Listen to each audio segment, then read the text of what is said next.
Treasury Secretary Steve Mnuchin testifies on Capitol Hill. His promise, get Americans the relief they deserve. Details in just a bit. We're here to show our support for Kenosha and Wisconsin. The state of Wisconsin's been very good to me. The president visited Kenosha, promising to rebuild that city that's been devastated since the shooting of Jacob Blake. Soon he heads to Wilmington, North Carolina. What he plans to do there coming up. And finally, we all know that COVID-19 can spread easily from person to person. But is there an everyday item that could be spreading the virus too? And what does it mean for flu season? And as always, we've got a great lineup of guests, including founder of Papa John's Pizza, John Schnattner. That and much more coming up on News On.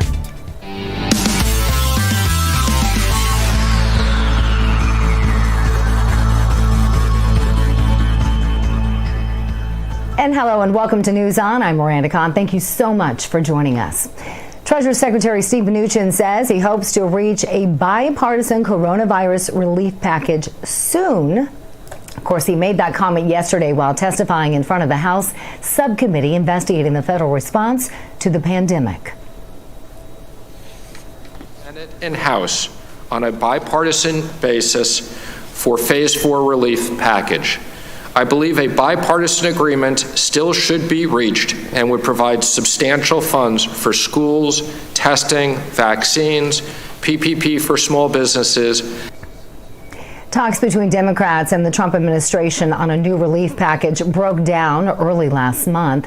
Mnuchin promised he would return to the negotiating table and said that he would call House Speaker Nancy Pelosi following that hearing. I would publicly say I am willing to sit down at the negotiating table with the Speaker with no conditions whatsoever, anytime, other than I think the chair expects me here for a bit longer. Pelosi confirmed he made that call, but said Mnuchin told her he wanted to, quote, do a little now, then do a little later. Can I tell her that you suggested I call her right after the hearing? Yes. Done. I will call her right after the hearing. Thank you, Chairwoman. Thank you very much. Thank you. I yield back. Of course, the two sides are still more than $1 trillion apart. I do not support $2.2 trillion, but what's more important is what is the breakdown in getting money to American workers, American families, kids, where we can agree on money. There is tremendous areas of agreement, and that's what we should be doing right away. And they've got their work cut out for them. Democrats won a $2.4 trillion package, though Pelosi said last week she'd be willing to go down to $2.2 trillion. That's still very far from the $1 trillion plan Senate Republicans want. Both sides are adamant that they still want a deal. Congressman James Clyburn from South Carolina reiterated that point. This is not just Democratic governors not reopening schools and businesses. This is every governor taking into account the health situation in their particular state. So this foolishness about if the Democratic governors were to reopen their states, I'm looking forward to all 50 states reopening, and we are not there yet. Meanwhile, President Trump is on his way to Wilmington, North Carolina, where he will declare it a World War II heritage city. His visit marks the 75th anniversary of World War II. Reports indicate as many as 800 people will be at the Wilmington International Airport to welcome the president. The president is expected to meet with veterans and tour the battleship North Carolina, which was active during that war. The visit comes after recent polls show a very tight race between Vice President Joe Biden and President Trump in that state. Yesterday, the president visited another key battleground state. That was, of course, Wisconsin. During his visit, he pledged to rebuild the areas impacted by violent protests like the ones that we saw in Kenosha in the wake of the Jacob Blake shooting. So I'm committed to helping Kenosha rebuild. We all are. We will provide $1 million to the Kenosha law enforcement so that you have some extra money to go out and do what you have to do. You took a rough It was a rough week, to put it mildly, and you've done it incredibly well. I'm also providing nearly $4 million to support these small businesses that I talked about today that got burned up, burned down. And we're going to be providing over $42 million to support public safety statewide, including direct support for law enforcement and funding for additional prosecutors to punish criminals and resources to provide services to victims of crime. And while in Kenosha, the president met with law enforcement and praised the work of National Guard members who stepped in to help that area. These are not acts of peaceful protest, but really domestic terror. My administration coordinated with the state and local authorities to very, very swiftly deploy the National Guard, surge federal law enforcement to Kenosha and stop the violence. And I strongly support the use of the National Guard in other cities. And the same thing would be happening if we did that. You'd have the same thing happen in Portland, and it would happen very quickly. It would all be over very, very quickly. During his tour, the president visited businesses that were burned, vandalized, and looted during protests, again sparked by the police shooting of Jacob Blake, who is now paralyzed. State investigators say they have now worked on more than 600 hours due to these protests. And as we mentioned, President Trump will head to North Carolina today and then Pennsylvania, where he will hold another campaign rally. Be sure and tune in to America's Voice for Thursday's rally with the president for complete live team coverage. David Zier and Heather Mullins will be on the ground to provide live, in-depth coverage from start to finish. Our pre-coverage begins at 6:30. The rally is slated to begin at 7 o'clock. In other news, the Justice Department just released hundreds of more documents from the Mueller investigation. This appears to be the last of several hundred pages of witness interviews from the investigation into Russia election interference. This information has often helped explain what investigators learned about the 2016 campaign and President Trump and his behavior at the time. Agents or prosecutors typed up these memos after they questioned each witness, many of whom are heavily redacted. In other news, one of the nation's largest military bases is now under a microscope. The Army just launched an investigation into decisions made by leaders at Fort Hood. The new probe is related to the death of Specialist Vanessa Gillen, whose remains were found back in June, months after her disappearance. The 20-year-old's death has sparked just a series of reviews into the environment at Fort Hood. For now, a top general overseeing operations at the Texas base will remain there instead of moving into a new role. Officials say the main suspect in Gillen's disappearance, another Fort Hood soldier who reportedly killed himself when he was confronted by investigators. Fort Hood officials said in a July statement that there have been 23 deaths this year just at that one particular base. They include 7 off-duty accidents, 7 suicides, and 4 homicides, one of which occurred, again, on the base. The CDC steps up protections from eviction at the coronavirus pandemic as it continues. The agency is temporarily halting evictions for some Americans who are struggling to pay rent due to this pandemic. The move broadens protections already in place. According to the White House, the order will apply to Americans who qualified for direct payments under the CARES Act. CARES covered people earning less than $99,000 a year. Now, in order to receive the expanded eviction protection, a person must prove that he or she tried to get government assistance for rent.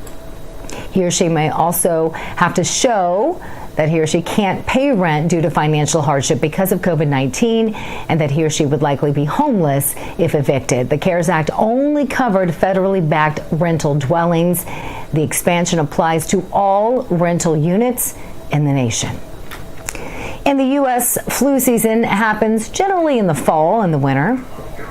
But this year, well, it's a bit different, as Americans readied themselves for flu season and COVID-19 to collide. Both are contagious respiratory illnesses, but are caused by very different viruses. A bad flu season can really put certain hospitals into a medical stress situation. COVID obviously has that potential. We saw it in New York. You get them both happening at the same time, it does have the potential to stress and overwhelm certain health systems. It's already known that these viruses can spread through droplets in the air and from touching infected surfaces. But a new study suggests the flu and potentially other viruses like COVID-19 may be carried on just small particles of dust that float in the air. The research published in the journal Nature Communications determined animals could infect one another in a lab through the virus on their fur. And dried tissues soaked with the virus could send off potentially infectious particles through the air when they are crumpled. But there is some good news. CDC officials believe COVID precautions already in place could have a huge impact on the severity of the flu season. We're not defenseless against this COVID virus. We have powerful weapons. It's really a simple mask. That coupled with smart social distancing, hand washing, and being smart about crowds, and now coupled with getting the flu vaccine, each American can do their part to be part of the solution. Health officials are already bracing for flu season and amid the pandemic, but point to encouraging signs from around the world for encouragement. Clearly in the Southern Hemisphere, they've seen their flu season start up and then sort of peter out, largely because the important mitigation steps of wearing face coverings or masks, social distancing, washing your hands, being smart about crowds, they're not specific for COVID. They're going to work for any respiratory virus. Back to politics. Democratic presidential candidate Joe Biden and his running mate, Kamala Harris, are taking their campaign for the White House and making it virtual. Starting today, the Biden and Harris's campaign will have yard signs and banners available on the latest Animal Crossing video game. Animal Crossing: New Horizon has been just a big hit for Nintendo, really. The Biden campaign hopes to capitalize on that popularity. The platform will offer 4 yard signs for supporters with a, quote, Team Joe logo, a Joe Pride logo, and a Biden-Harris logo, or just a simple aviator's image. The Trump campaign is not currently offering yard signs for this particular game, though Animal Crossing gamers have made their own custom designs for both President Trump and Biden. Still to come here on this edition of News On. For small businesses, navigating the coronavirus pandemic has been like, I don't know, trying to sail across the Pacific on a small lifeboat. And for businesses impacted by Hurricane Laura, well, it's even worse. So how does a small business owner survive during these tough times? Papa John's founder, John Schnattner, is going to join us live next to try and give us some answers. Stick around. You don't want to miss it.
Welcome back to News On. Hurricane Laura struck Louisiana as one of the most powerful storms in U.S. history, leaving just widespread destruction all across that state. The storm, which later weakened to a tropical depression, tore apart homes and businesses and knocked out power to nearly 1 million customers in Texas and Louisiana.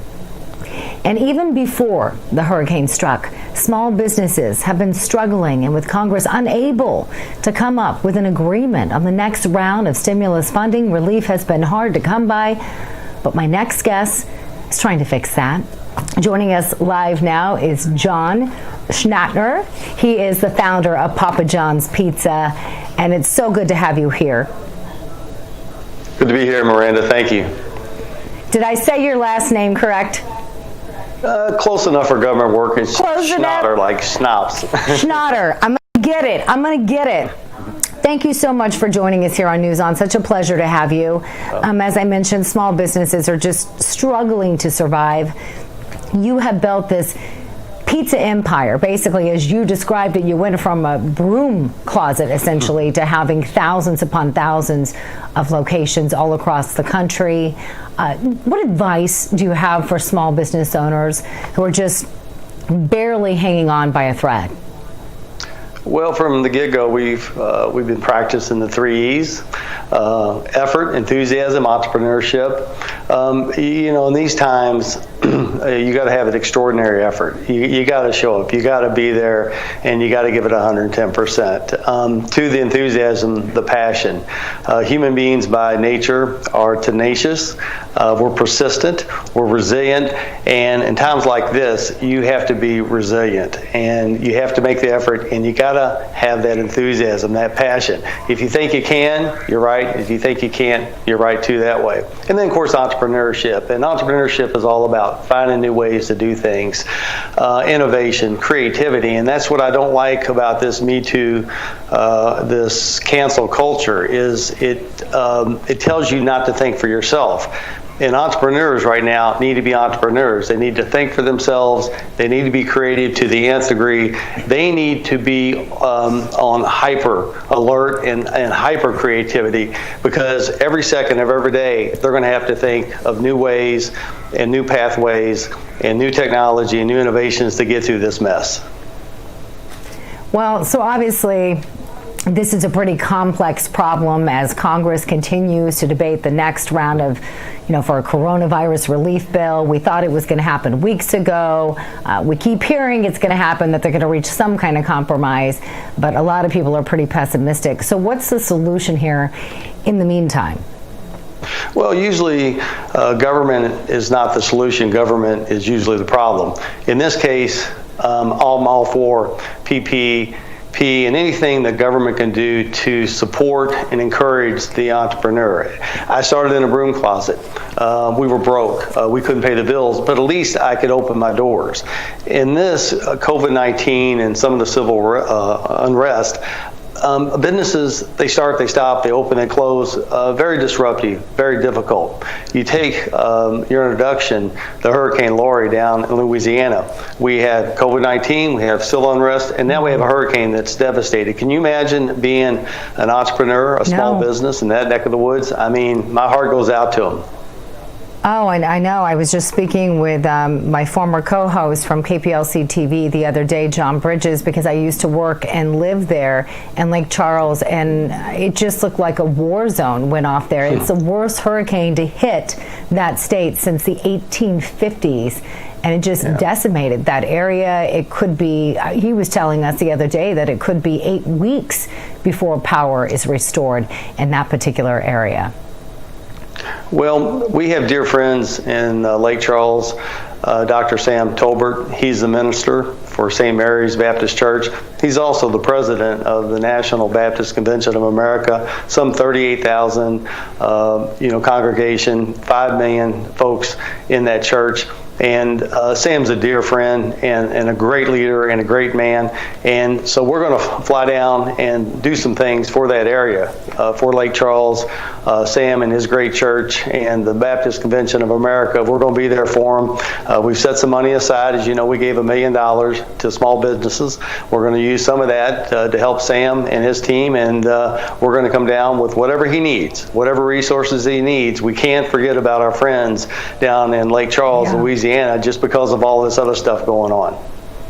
Yeah, thank you so much for doing that, because I do have a lot of friends, former colleagues of mine that have grown up there their whole lives.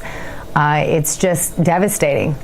And like I said, we were already dealing with COVID-19. That's hard enough as it is. And then to have to go through something like that. So I really appreciate you doing that. And that's very generous of you, $1 million to help those small businesses that have just been hit so incredibly hard. But I do believe that they are resilient people and they will make it through this. And I hope other people also take note and are encouraged to do the same. What can other people do if they'd like to help out with people in that state? Well, let's put things in perspective. To be empathetic or have empathy for somebody or somebody's situation, you kind of had to walk a mile in their shoes.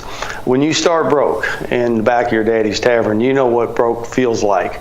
And as I said earlier, being a small business and COVID-19 and all the other unrest that's going on is impossible, nearly impossible. But can you imagine being in the middle of a hurricane with a small business?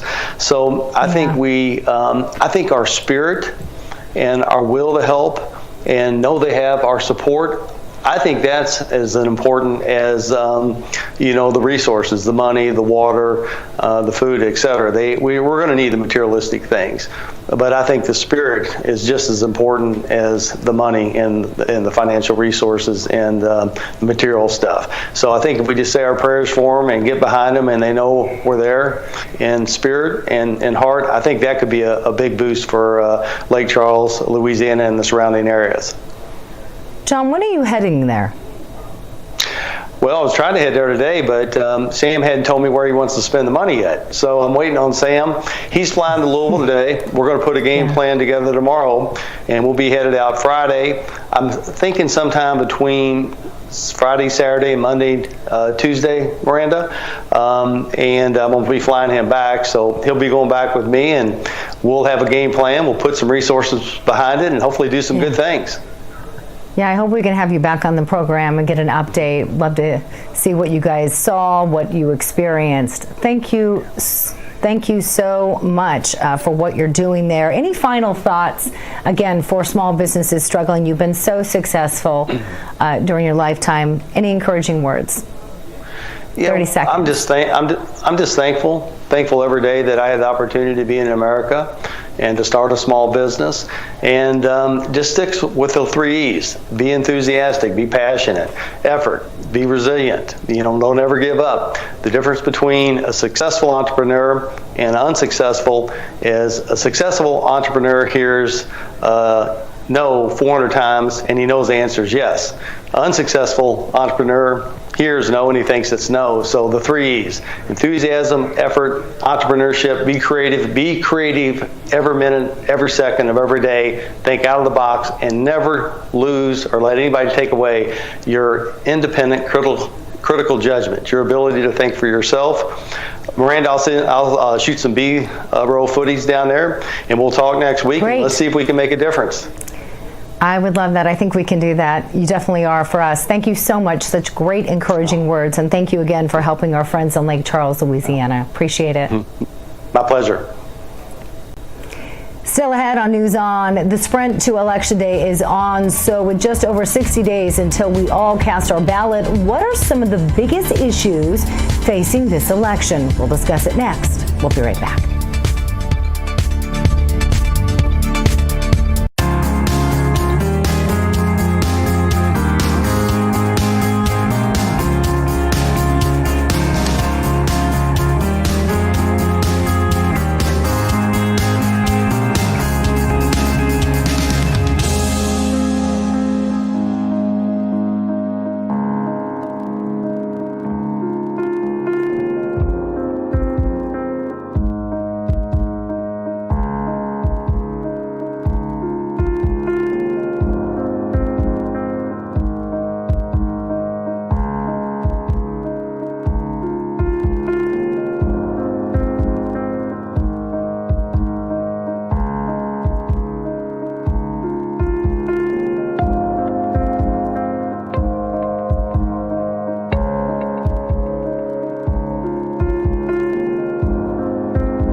And welcome back to News On. We here at America's Voice News, our goal here is to give you a voice. Simply join our community platform, which you can find on our website by going to americasvoice.news, or you can reach out to us on social media. You can reach out to me personally. You can submit your comment or question.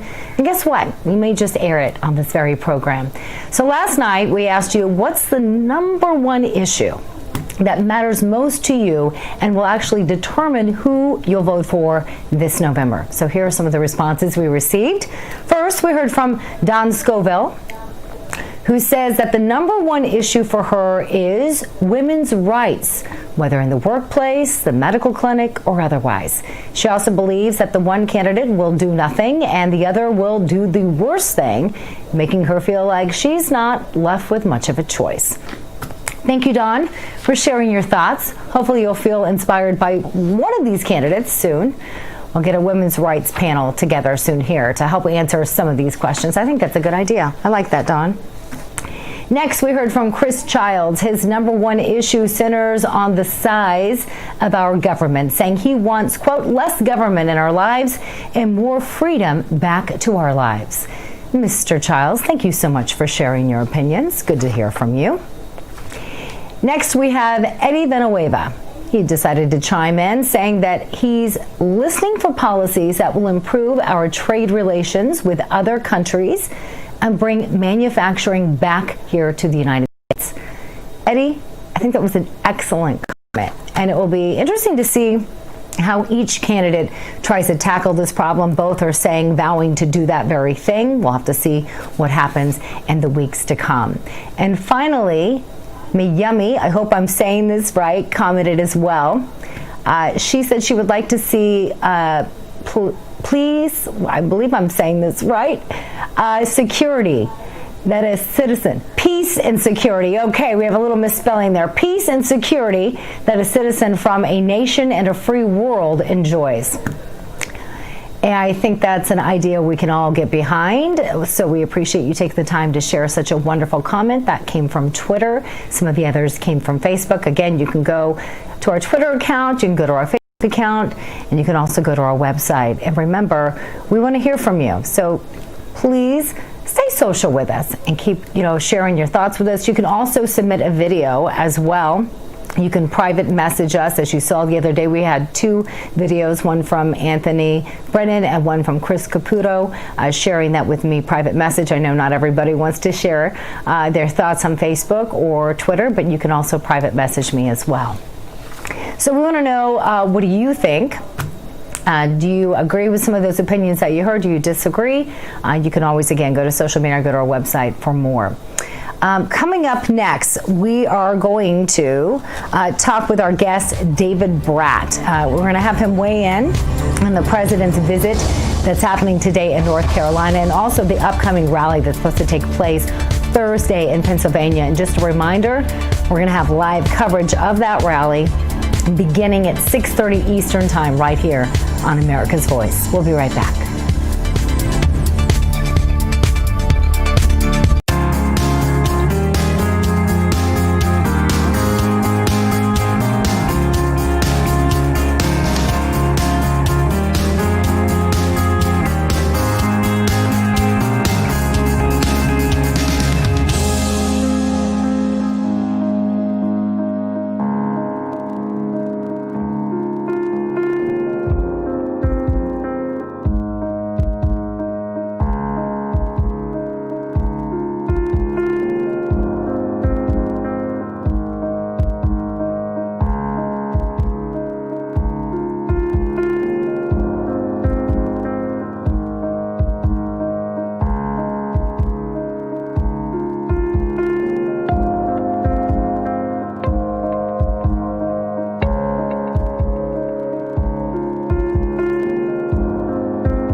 And welcome back to News On. I'm Miranda Khan. Another reminder here that the president is on his way to Wilmington, North Carolina, where he's going to declare that city a World War II heritage city. Of course, this coincides with the 75th anniversary of World War II. About 500 to 800 people are reportedly going to be waiting for the president at Wilmington International Airport to welcome him. The vice president also there as well. And of course, this comes after the president just made a recent visit to Kenosha, Wisconsin after all the unrest there. He met with law enforcement officers. Today, he's expected to meet with veterans. He's also going to tour the battleship North Carolina and talk about some of the contributions of Wilmington, again, during World War II. Battleship North Carolina has been the home in Wilmington since 1962. This will, of course, is a very key battleground state for the president and Biden. This will be his 12th visit, in fact, to that state. But this is happening today, whereas tomorrow he's going to make a trip to another battleground key state, and of course that's Pennsylvania. The president has talked a lot about bringing manufacturing back to that state. That's why it's considered very key. He is going to be holding a rally. Again, that's expected to happen around 7 o'clock Eastern time, and we here at America's Voice are going to have live coverage, pre-coverage, beginning at 6:30 Eastern time, and that's when I want to welcome in right now one of the hosts for America's Voice Live, Tudor Dixon. Tudor, so good to see you. Hi, good to see you. Good to see you. So the president has back up in rally mode, busy as ever. What do you anticipate to hear from the president from when he speaks in the Pennsylvania state? Well, I think he's going to hit on the fact that Joe Biden came out and said that he didn't think that Trump should go to Kenosha, and then he ended up going to Kenosha. He's going to Kenosha himself on Thursday. So that's going to be something I think the president will hit hard on, because it's very hypocritical to say that the president's visit would cause disaster and violence, but the former vice president can go there and just spread love. Yeah, well, you've covered so many of these rallies. What have you noticed with some of the most recent rally versus some of the ones that he's done in the past? Well, I think he's hit a lot more on what his accomplishments have been in the past few months, especially with coronavirus. We haven't obviously heard him since the beginning of March. He came out and did the one rally in Tulsa. But after that, we didn't really hear from him for many months. I mean, outside of his daily press conferences, but not in the sense that he was at a rally. So now he's really talking to people about these individual stories. Like what we saw last week was, I thought, very interesting. I go back to the fact that he came out, he talked about right to try. He's meeting people on that human level now and saying, hey, I'm the guy that's going to take care of you. Because when he talked about right to try, he went to the audience and started talking to people, which is sort of unheard of at one of these presidential rallies, for him to reach out and then said to his people, find him afterward, we're going to help his wife. So I think you're going to see that reaching out to people individually, because he knows that that's what he does well, and he knows that's what resonates with his base. Now, we've heard some reports coming out saying that Biden and Harris broke records now, raising a record amount in the month of August. What do you attribute to that, and should the president's campaign be worried? I think that there's probably a lot of folks out there who are donating to a lot of these groups that, I mean, right now we have Chad Wolf, who has come out and said he's going to look into who is funding Antifa and Black Lives Matter. And those folks want to see a weak president in the White House. They want to be able to continue this violence. They want to be able to take over and have no law and order. And so if they continue to support Joe Biden, and they think that they can get him in, that allows them to continue this. And so there's a lot of money that is going to Black Lives Matter and Antifa. We know what happened in D.C. after the RNC with Rand Paul, with Vernon Jones. When we look at that situation, both of those men said these were well-organized groups. There was a lot of money that went in behind them. So why should we think that this money is just going to Black Lives Matter and Antifa? And why wouldn't we say, well, they need to continue. If you're one of these organizations you want to continue. So you would think that a lot of the folks that are donating to them or wherever that money is coming from, that may also be funding Joe Biden. Yeah, that's an interesting point to make. A lot of these polls are showing a tightening between Biden and Trump, especially in recent weeks. How accurate do you think those polls are? Well, I think a lot of Trump supporters would like to say right now, well, that's a good sign, but we know that in 2016 the polls meant nothing. And so when we look at these polls today, we have to look at them and take them with a grain of salt, to be honest, because the polls were completely wrong in 2016.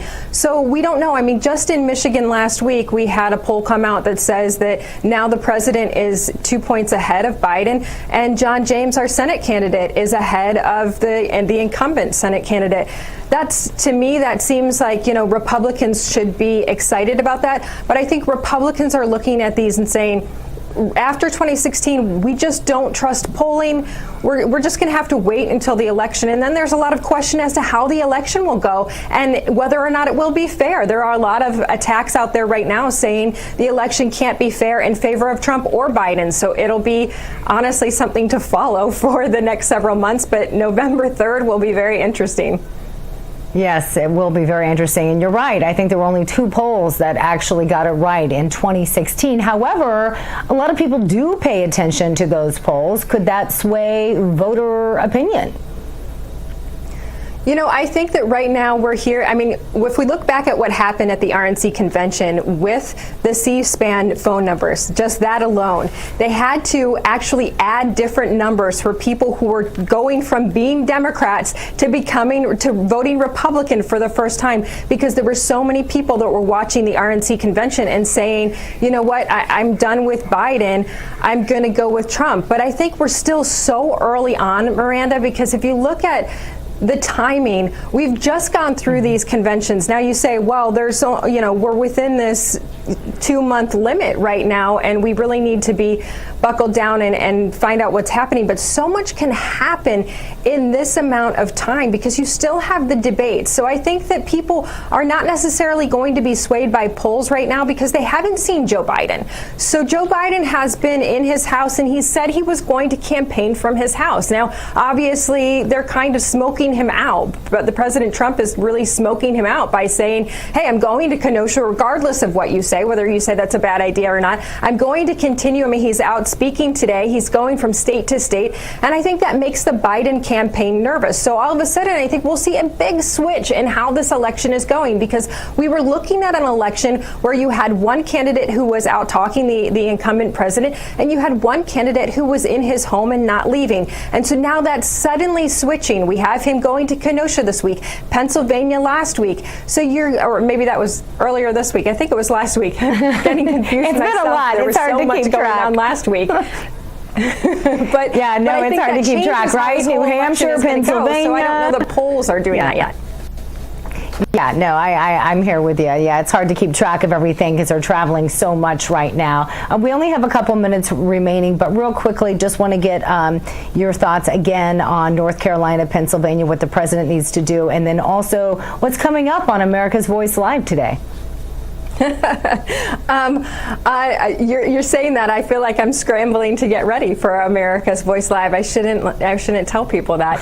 But yes, for North Carolina and Pennsylvania, well, he's obviously going to talk about jobs. That's going to be important. Jobs are going to be important, and fracking will be important. And I think that he will come out and call President or Vice President Biden out for saying that he's not going to get rid of fracking, when in the debates just a few months ago, he was saying that he would get rid of all fracking. So that's going to be a major sticking point in Pennsylvania for sure. The president will pound on him hard for that. But what's coming up? We have a great show actually for America's Voice Live. We have Pastor Daryl Scott.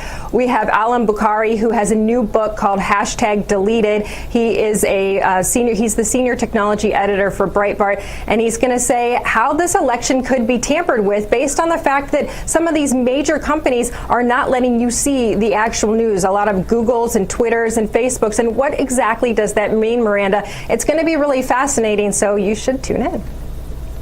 Definitely. Thank you so much. Tudor Dixon, always a pleasure to have you on. And again, stay tuned for America's Voice Live. It begins at 1 o'clock Eastern Time. And just a reminder, we're going to have live coverage of the president's rally in Pennsylvania starting tomorrow at 6:30 Eastern Time. Now we'd like to, well, you got to check of your political climate. Let's check in now with Weather Nation's Patrick Crawford for a look at today's nationwide forecast. Thank you, Miranda. One of the big weather stories over the past few days has been the heavy rain that's been impacting the south central and southeastern United States. Abundant moisture streaming out of the Gulf of Mexico, just feeding these frontal boundaries that keep dropping south into the regions. And this is helping to produce those significant rainfall threats. We've already got plenty of rain on the ground in these areas of Oklahoma, Arkansas, down into Texas, but there's more rain on the way. So what's that going to do? That's going to create that risk for flash flooding. Look at all the alerts into Texas, Oklahoma, Arkansas for an additional 4 to 6 inches of rain. Some areas just in the last 24 hours have already seen 4 to 6 inches of rain, and another 4 to 6 on top of that. That means some widespread flooding, and it's going to be very likely across central Oklahoma today. That's where there's a high risk for flooding potential, excessive rainfall, meaning there's just too much rain for the ground to keep up with, for the water drainage systems to keep up with. So there's likely going to be some significant flooding from Arkansas down across the Arklatex and into northeastern Texas. This does include the Dallas and Fort Worth area. Plus, there's going to be some severe weather chances over into the central part of Texas, into the Texas Hill Country. We're going to see those storms picking up in their intensity today. Maybe some damaging winds, maybe some large hail, also potential tornadic threat, especially as we get up into Arkansas, Tennessee, and Mississippi. That's where some of those storms could have some rotation with them as they move through. Looking ahead at that forecast throughout the day today, those areas under the watches, under the severe weather threat, there's just going to be very active conditions. This cold front sweeping through. Now, cold front doesn't do a lot of movement. It kind of sits in this area, and this is in the early morning hours of Thursday. We're going to see some of those heavy showers and storms just firing up along this frontal boundary, and then that front will continue to be the focus into the morning hours. By Thursday morning, sunrise might have some more heavy rain across a good portion there of central Texas. So when we look at that heavy rain threat, there's a look at the rainfall potential from San Antonio up through East Texas into the Arklatex and southern Arkansas. There's going to be a potential of an additional really anywhere from 4 to 6 inches of rain in those areas. Some isolated spots potentially getting up to maybe 7 inches in spots. Now there's Little Rock, Arkansas, stormy for that part of the state today and tomorrow, but then drier weather moves in. That'll help out with that flooding risk. Then we look at Memphis, Tennessee, heavy rain potential there into the western part of the state, and we'll keep those conditions upper 80s for highs. Morning lows in the 70s. Now we're moving towards the Ohio Valley and across the northeast region. There's a chance for some severe weather out there in these areas for today. Frontal boundary moving in. We've got the warm front with a lot of warm and muggy air behind it. Look at those cells, individual cells, so more isolated in nature as those storms start to pick up in their intensity, but they could be heavy with that rain that's moving through. So we're going to be watching that. Definitely could have some flash flooding to go on top of that. Some rotation. Can't completely rule that out of the forecast. Plus, there'll be that wind and hail threat. And then look what happens into Thursday morning. We'll still see that stream from the southwest to the northeast of moisture moving in to West Virginia, southern Ohio, and into western Pennsylvania. So ahead on Thursday, there's going to be more of those severe weather chances, anywhere from State College, Pennsylvania, Ithaca, New York, all the way down into Blacksburg and Richmond, Virginia, Charlottesville, also included with that potential for some severe weather. So looking ahead to Thursday, it'll be stormy in the morning, but by late morning, early afternoon, we'll start to get that peak heating, and those temperatures really start to really increase into the 80s and 90s, and those storms will start to bubble up, and those could be some intense storms across Baltimore, Washington, D.C., Philadelphia, and then eventually New York City. So we're looking at another round of some heavy and severe thunderstorm chances for the Mid-Atlantic and the Northeast. That's the very latest weather information here. Back to you. Thanks so much. Coming up, we've all heard of therapy dogs, but the folks at Boston Dynamics are taking the idea of dogs and healthcare into the future. You'll want to find out how they're doing it next.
Welcome back to News On. Big news for fast food lovers out there. Shake Shack is expanding its menu by bringing back an old favorite. The burger chain announced its hot chicken sandwich is now available at most of its locations nationwide. The sandwich is a spicy version of its classic one. It comes at 2 different spice levels, the hot version or the extra hot version. And if you order online, you can actually get a 3rd version called Fire. Ouch.